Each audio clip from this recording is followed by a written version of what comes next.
Hello everyone, ম্যাক্সবি চ্যানেলে আরো একটি নতুন ভিডিওতে আপনাদের সবাইকে স্বাগতম।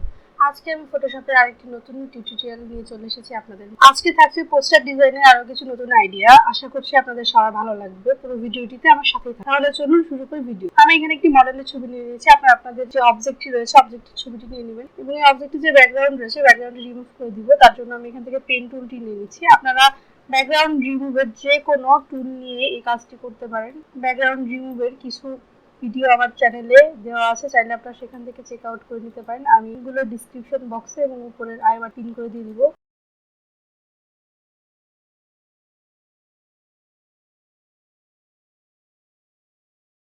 পুরো ছবিটি সিলেক্ট করে নেওয়ার পরে এখান থেকে সিলেকশন ফেদার রেডিয়াস 0 এবং ওকে প্রেস করব। দেখুন সিলেক্ট হয়ে গিয়েছে। এখান থেকে এভাবে এটিকে ড্র্যাগ অ্যান্ড ড্রপ করে একটি অন্য পেজে নিয়ে নিচ্ছি।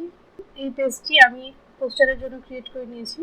আপনারা আপনাদের যে সাইজে পোস্টার তৈরি করবেন তার জন্য ক্রিয়েট করে নেবেন। এরপরে আমি এই লেয়ারে কিছু কালার ক্রিয়েট করে নেব ব্যাকগ্রাউন্ডের জন্য। প্রথমে এই যে মডেল লেয়ারটি রয়েছে এটা অফ করে দিচ্ছি। এরপর এখান থেকে আমি শেপ টুলটি নিয়ে নিলাম। শেপ টুলের মধ্যে থেকে রেক্টেঙ্গুলার যে টুলটি রয়েছে এটি নিয়ে নিচ্ছি এবং ফিলের এখানে থেকে আমি কালার চেঞ্জ করে নিচ্ছি। কালার চেঞ্জ করার জন্য এখানে ক্লিক করে যে কালারটি দিতে যাচ্ছি সেটি নিয়ে নিব।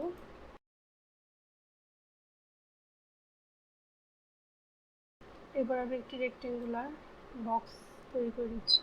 দেখুন এই বক্সের মধ্যে অটোমেটিক কালার ফিল হয়ে গেছে।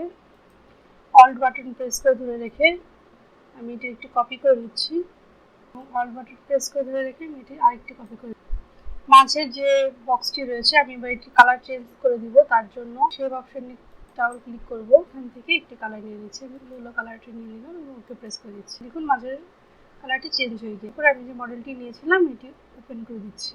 ব্যাকগ্রাউন্ড যে লেয়ারগুলো রয়েছে এই লেয়ারগুলো আমি সিলেক্ট করে গ্রুপ করে নিব।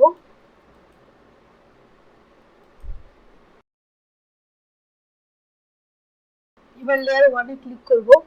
এখান লেয়ার 1 এর মধ্যে যে ফিল্টার অপশন রয়েছে ফিল্টারে যাব। ক্যামেরা র ফিল্টার। ক্যামেরা র ফিল্টার যাওয়ার পর আপনারা একটু লক্ষ্য করে দেখেন আমি এখানে কি কি চেঞ্জ করছি। স্যাচুরেশন যেটি আছে এটি যে -100 করে দিলাম 100। এক্সপোজার আমি এখানে -5। কন্ট্রাস্টটাকে একটু বাড়িয়ে দিচ্ছি 54। এরপরে যে ক্লিয়ারিটিটা আছে এটিকে একটু বাড়িয়ে দিব এবং নিচের ক্লিয়ারিটির নিচে যে অপশনটি রয়েছে এটিকে একটু করে দেব। ব্যাকগ্রাউন্ডের এই কালারটি আমি একটু কমিয়ে দিই 54% এবং একইভাবে এটিও কমিয়ে দিচ্ছি এটা। এরপরে আমি আবার এখান থেকে পেন টুলটি নিয়ে নিব এবং এই গ্লাস যেটি রয়েছে এই গ্লাসটি সিলেক্ট করে নিব, পিন করে দিচ্ছি।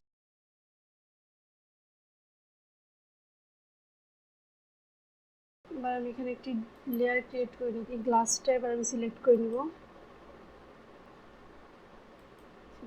সিলেক্ট করে নিয়েছি। এবার এর মধ্যে আমি যে কোনো একটি কালার ফিল করে দিব। তার জন্য গ্রেডিয়েন্ট টুলটি নিয়ে নিব এবং এখানে একটি কালার ফিল করে দিচ্ছি। কন্ট্রোল ডি প্রেস করে আমি এইটিকে ডিসিলেক্ট করে নিব। ঠিক একইভাবে আবার একটি আমি এখানে লেয়ার ক্রিয়েট করে নিয়েছি এবং পেন টুলটি নিয়ে ধীরে ধীরে দ্বিতীয় গ্লাসটি সিলেক্ট করে নিব।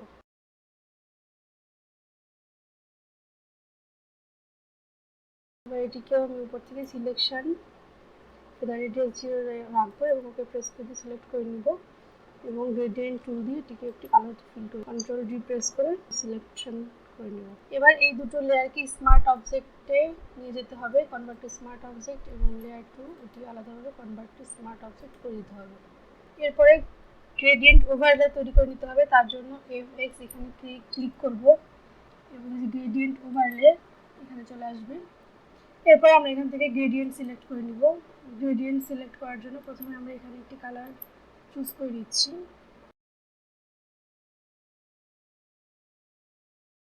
মিডিলের জন্য আমি আরেকটি কালার নিয়ে নিব।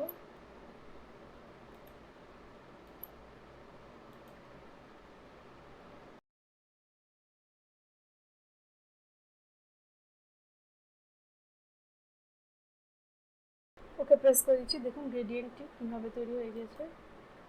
অল বাটনটি প্রেস করে ধরে রেখে এই যে গ্রেডিয়েন্ট ওভারলে যে স্টাইলটি রয়েছে স্টাইলটি ক্লিক করে এখানে নিচের যে লেয়ারটি রয়েছে এখানে প্রেস করে দিলে এটিও কালার হয়ে যাবে।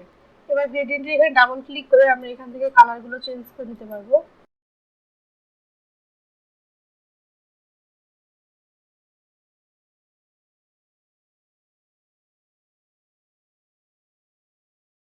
গ্লাসের মধ্যে আমার কালার দেওয়া হয়ে গেছে। এরপরে আবার আমি যে কোনো একটি লেয়ারে ক্লিক করে ফিল্টারে যাব, লিকুইফাই ওপেন করে দিব। এরপর এখানে যে ডেনসিটিটি রয়েছে, ডেনসিটি আমি 100% করে দিব।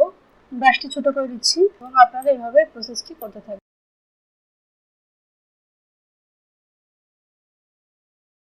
এবার এখান থেকে ওকে প্রেস করে দিব। ঠিক একইভাবে আমি আরেকটি লেয়ারে, যে গ্লাসের যে আরেকটি লেয়ার রয়েছে, লেয়ারটিতে ক্লিক করব, ফিল্টার, লিকুইফাই করে 100% দিয়ে আমি আবার এখান থেকে করে, আপনারা এভাবে করে আমি যেটা করছি প্রসেসটি ফলো করলেই হয়ে যাবে।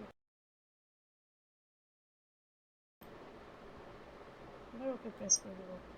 এবার এখানে যে গ্রেডিয়েন্টটি রয়েছে, গ্রেডিয়েন্টটি ওপেন করে দিব, এভাবে করে ফিক্স করে কালারগুলো করে দিব। ঠিক একইভাবে আরেকটি গ্লাসের ক্ষেত্রেও গ্রেডিয়েন্ট ওপেন করে দিব, এইভাবে করে ফিক্স করে দিব।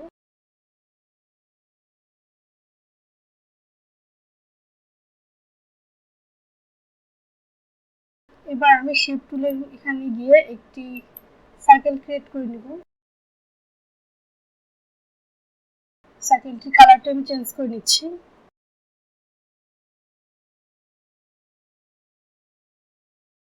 আমি এখান থেকে কালারটি চেঞ্জ করে নিয়েছি সার্কেলটির, এবং এই সার্কেলটি আমি পিছনে দিয়ে দিব। তার আগে যে লেয়ার 3 এবং 4 গ্রেডিয়েন্টটি করেছি আমি, এই দুটো আমি গ্রুপ করে নিচ্ছি, কন্ট্রোল জি প্রেস করে দুটো একসাথে। এরপরে আমি যে সার্কেলটি ক্রিয়েট করেছিলাম এই দিব ব্যাকগ্রাউন্ডের উপরে। এরপর আমি এই সার্কেল লেয়ারটির অপাসিটি কমিয়ে দিব।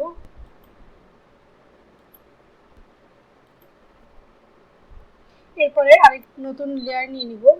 এরপর আমি এখানে একটি নতুন লেয়ার নিয়ে নিচ্ছি। নতুন লেয়ারে আমি গ্রেডিয়েন্ট নিয়ে নিব, গ্রেডিয়েন্ট টুলটি নিয়ে নেওয়ার পরে এখান থেকে এই কালারটা সিলেক্ট করব এবং ওকে প্রেস করে দিই, একটু গ্রেডিয়েন্ট,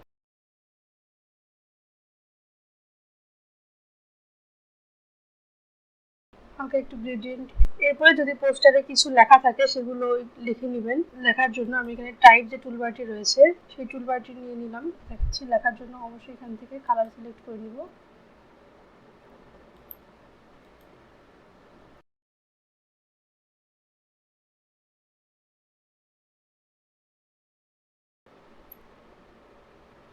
লেখাটাকে একটু ছোট করে দিচ্ছি।